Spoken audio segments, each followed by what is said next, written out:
Stefan Uroš, drugi Milutin Nemanjić, je rođen oko 1253. godine. Bio je kralj Srbije i jedan od najmoćnijih i najsurovijih srpskih vladara u srednjem veku. Bio je mladi sin kralja Uroša I, mlađi brat kralja Dragutina i otac kralja Stefana Dečanskog. Tokom njegove 40-godišnje vladavine, Raška je otpočela intenzivno širenje ka jugu na račun Vizantije, čime je srpskoj državi priključen severni deo današnje Albanije i veći deo današnje Makedonije. Pored toga, vodio je uspešne ratove sa Bugarima, od kojih je trajno osvojio Braničevo sa Kučevom i Tatarima. Posle Dragutinove smrti 1316. godine došao je u sukob sa kraljem Mađarske Karlom Robertom zbog zauzimanja posjeda svoga brata i tada je izgubio Mačvu i Beograd. On je prvi kralj Srbije koji postaje ozbiljan politički faktor u regionu, koji sklapa ofanzivne saveze, ali i biva meta jakih saveza okolnih država. Ženidbama je uspeo da obezbedi osvajanje iz ratova sa Vizantijom i Bugarima, dok je sukob sa Tatarima okončao slanjem svoga sina naslednika Stefana kao taoca. Milutin je bio veoma surov vladar, a nakon neuspele pobune njegovog sina Stefana Dečanskog, naredio je da ga oslepe. Na unutrašnjem planu je izvršio promenu sa raškog skromnog dvora, ceremonije i titula na vizantijsko uređenje sa raskošnim dvorom. Ženio se čak 5 puta, poslednji put petogodišnjom Simonidom 1299. godine. Iz tih brakova je imao 2 sina, Stefana i Konstantina, i 2 ćerke, Anu i Caricu. 1282. godine, prilikom lova, koji je bio omiljeni vid vladarske zabave, Dragutin je nesrećno pao sa konja i slomio nogu. Ta teška povreda ga je učinila privremeno nepokretnim i za izvesno vreme onemogućila da vlada.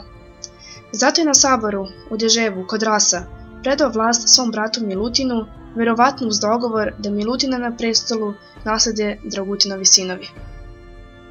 Na saboru u Deževu Milutin, čije je puno kraljevsko ime Stefan Uroš II. Milutin, dobio je kraljevsku krunu od svoga brata. Vladao je Srbijom od 1282. do 1321. godine. Izvršio je znatna osvajanja na račun Vizantije, koristeći građanske ratove koji su potresali Vizantijsko carstvo i tako proširio svoju državu. Njegovi odnosi sa bratom također su imali uspone i padove, dovodeći do međusobnih otvorenih sukoba, ali na kraju do pomirenja i zajedničkih vojničkih pohoda. Ubrzo posle stupanja na vlast, Milutin je započeo ratne pohode protiv Vizantije. Za prve 3 godine osvojio je znatne teritorije i gradove na tlu Makedonije, a upadao je, uz Dragutinovu pomoć, duboko u Vizantijsku državu sve do Svete Gore i Egejskog mora.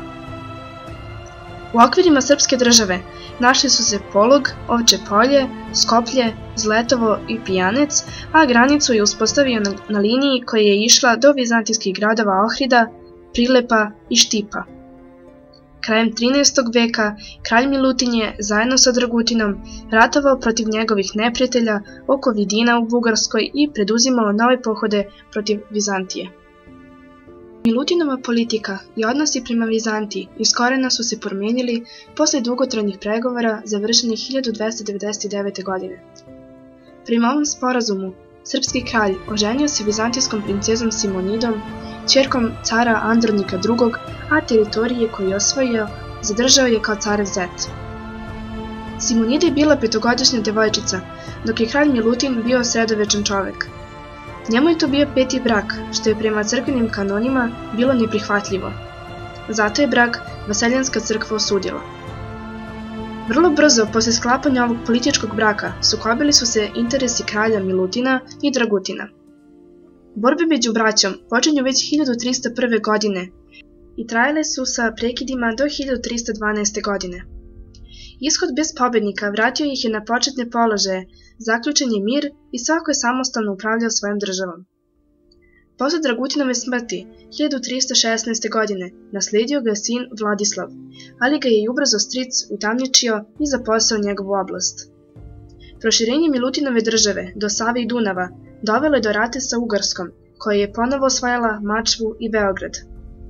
Preostale teritorije Dragutinove oblasti priključene su Milutinovoj državi. Poremećaj redosleda nasleđivanja Milutinovo izigravanje Deževskog sporazuma i prisvajanje prava na krunu za svoje sinove dovelo je do građanskih ratova posle njegove smrti i otimanja o srpski presto. Kralj Milutin je iskoristio plodove rudarstva koje je počelo da se razvije u Srbiji za vrijeme kralja Uroša I. Kralj Uroš I ostaje zapamćen i kao vladar koji je uneo monetarnu pometnju u Italiji, kujući novac po mletačkom uzoru. Znatna novčana sredstva koje je kralj Milutin prikupio iskoristio je za finansiranje svojih pohoda protiv Vizantije, ali i za zidanje više velelepnih crkava. Njegove zadužbine su Bogorodična crkva u Hilandaru, Gračanica, Bogorodica Ljevješka u Prizrenu, crkva Joakima i Jana u Studenici, manastir Svetog Stefana u Banjskoj. Raskoš i luksuz koji su postojali na njegovom dvoru zasjenjali su čak i poslanike vizantijskog cara. Tokom jeseni Milutin je iznenada doživao moždani udar koji mu oduzeo moć govora. Izdahnuo je 29. oktobra 1321. godine u svom dvorcu u Nerodimlju, nedelju dana nakon završetka Gračanice i Andronikovog poklona u vidu manastira Svetog Nikole kod Sera.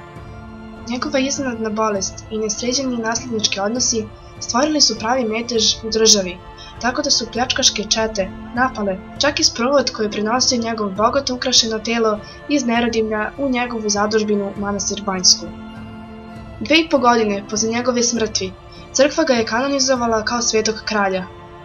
Njegovo telo je pred Kosovski boj 1389. godine prebačeno iz Banjske u Trepču, da bi pred otomanskom najezdom 1460. godine bilo preneto u Sofiju, u crkvu Svete Nedelje, koja se po njegovim moštima još naziva i crkva Svetog kralja i koja ima veliki kult u bugarskom narodu.